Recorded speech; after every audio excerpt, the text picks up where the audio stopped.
So last class में आपने ये देखा था, ठीक है। हम देख चुके थे एससीसी, बीसीसी, इसे बीसीसी बोलते हैं भैया, और एफसीसी।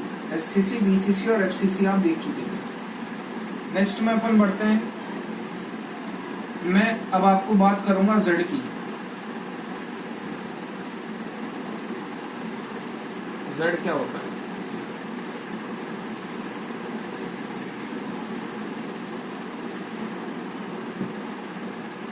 तो जेड होता है इफेक्टिव एटॉमिक नंबर, ठीक है। इसका फॉर्मूला होता है number of atoms multiply by contribution of atom in a single unit cell. कैसे फाइंड आउट करते हैं? जैसा कि मैं आपको लास्ट क्लास में बता चुका था, कॉर्नर का कंट्रीब्यूशन होता है 1/8, फेस का कंट्रीब्यूशन होता है 1/2, एज का कंट्रीब्यूशन होता है 1/4, ठीक है। और बॉडी सेंटर, बॉडी सेंटर बोले तो आप जिस कमरे में बैठे हो उस कमरे के सेंटर पे एक बॉल प्रेजेंट है। आप जिस कमरे में बैठे हो उस कमरे के सेंटर पे एक बॉल प्रेजेंट है। तो बताओ वो बॉल कितने कमरों में शेयर हो रही है? एक, आप जिसमें बैठे हो बस। तो ये बॉडी सेंटर का शेयरिंग हो गया, ठीक है। नेक्स्ट हमने देखा था, इसे ध्यान रखिएगा, नेक्स्ट हमने देखा था एससीसी, बीसीसी और एफसीसी।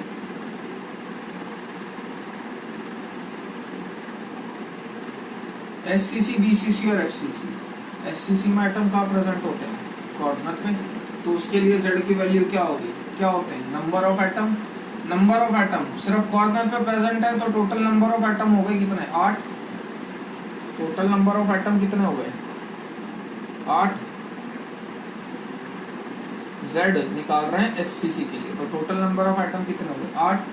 कंट्रीब्यूशन, उस एक एटम का कंट्रीब्यूशन कितना है? कॉर्नर पे कंट्रीब्यूशन कितना होता है? 1/8, इसका जेड हो गया 1, ठीक है।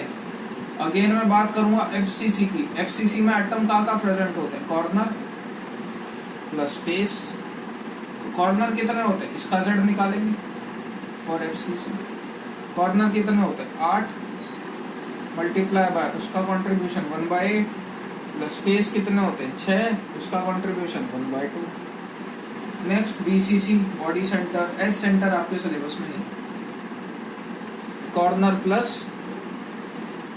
बॉडी, इसका जेड कितना आएगा? 4। Corner plus body center. Corner पे 8 × 1/8, बॉडी सेंटर पे एक ही एटम प्रेजेंट होता है, शेयर भी एक ही रूम में हो रहा होता है, तो 1। इसके लिए जेड की वैल्यू कितनी आएगी? तो ध्यान डायरेक्ट रखना, एससीसी के लिए जेड होता है 1, एफसीसी के लिए जेड होता है 4, बीसीसी के लिए जेड होता है 2। इसके अलावा आपको और कुछ ध्यान नहीं रखना, ठीक है। अब आपको इमेजिनेशन करनी है थोड़ी सी। अपन आज न्यूमेरिकल देखेंगे एम्पिरिकल फॉर्मूला के बेस पे, बेसिक।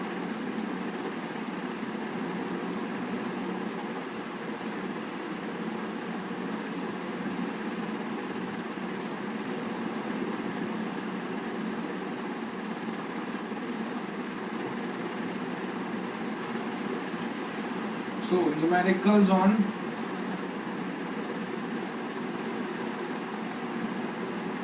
empirical formula.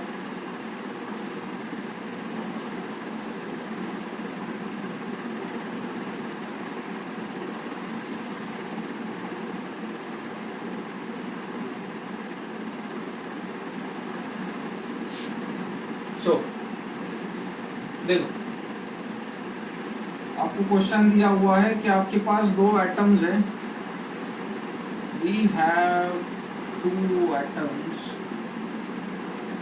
मैं कर रहा हूँ सॉल्व, उसके बाद आप कोशिश करिएगा। ए एंड बी, जहाँ पे ए प्रेजेंट है कॉर्नर पे, A is present at the corner and B is present at the face centre.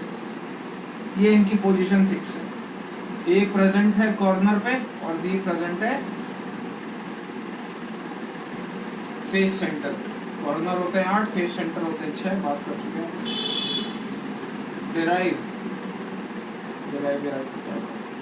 Find the empirical formula of the compound.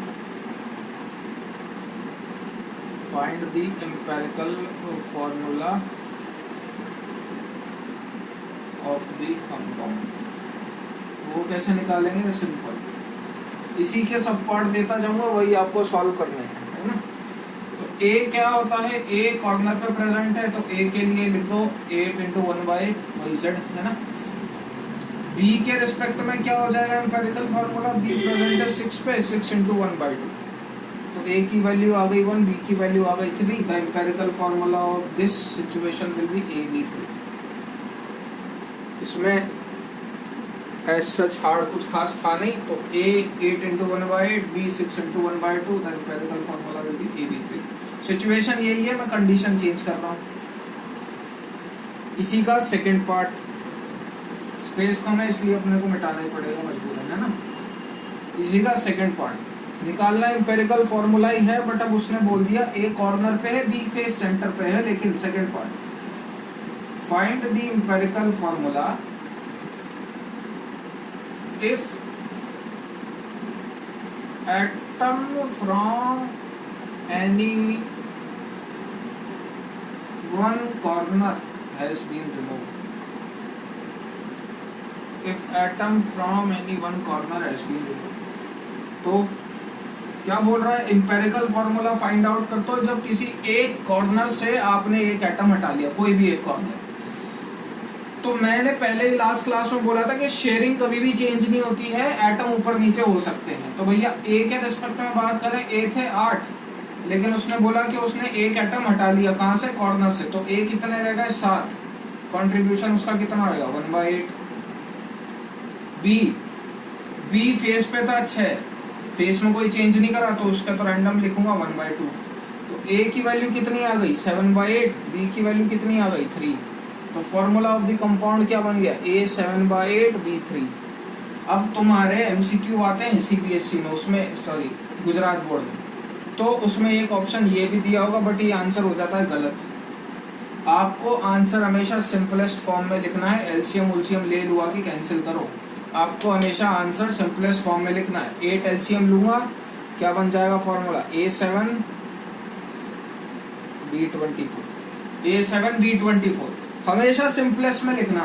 अगर इसमें से कुछ कॉमन निकल रहा होता तो मैं वो कॉमन निकालता और फिर फॉर्मूला लिखता। सपोज कहीं A4 B4 बन रहा हो ना, तो ऐसा नहीं लिखने का फॉर्मूला। आंसर क्या आएगा? AB। जो कॉमन निकल रहा है वो निकाल लो। 7 की टेबल में 24 नहीं आता, तो मैं कुछ कॉमन नहीं निकाल सकता। यू बनता सपोज A3 B6, तो मैं फॉर्मूला क्या लिखता? AB2। 3 कॉमन निकल रहा है। अपने को सिंपलेस्ट फॉर्म में फॉर्मूला लिखना है। Empirical formula is the simplest form, ठीक है। होपफुली ये समझ में आता होगा। ध्यान रखिएगा, शेयरिंग कभी भी चेंज नहीं होगी, ये एटम ऊपर नीचे हो सकते हैं, ठीक है। तो ये कुछ एक एम्पेरिकल फॉर्मूला के बेस पे छोटे मोटे सवाल हैं, आपको इनको ट्राई करना है, ठीक है। एक सवाल और कर लेते हैं, चलो।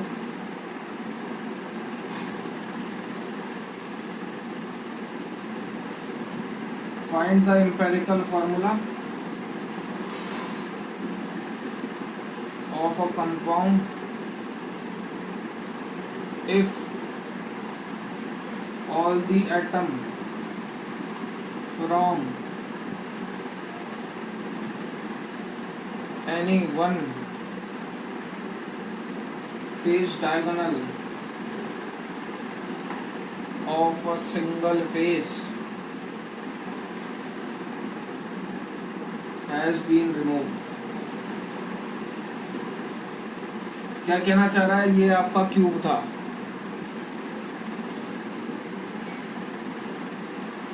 कंडीशन यही है, ए कॉर्नर पे बी फेस पे है, ये आपका क्यूब था। उसने क्या बोला कि भैया एम्पेरिकल फॉर्मूला निकाल दो। कब? जब आपने क्या करा, आपने कोई भी एक फेस पकड़ ली, कोई सी भी जो मर्जी पड़े। सपोज मैंने ये वाली फेस पकड़ ली।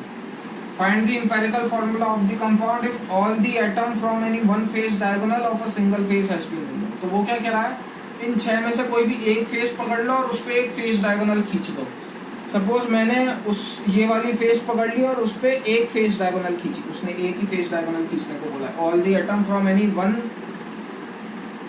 Face diagonal of a single face has been removed. किसी एक सिंगल फेस से एक फेस डायगोनल खींच दो।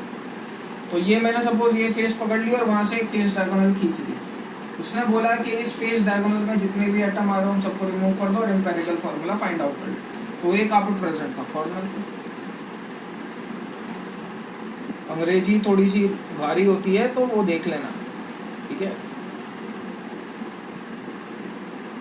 सवाल समझने की जरूरत है। एटम कहाँ प्रेजेंट थे? फेस पे और कॉर्नर पे।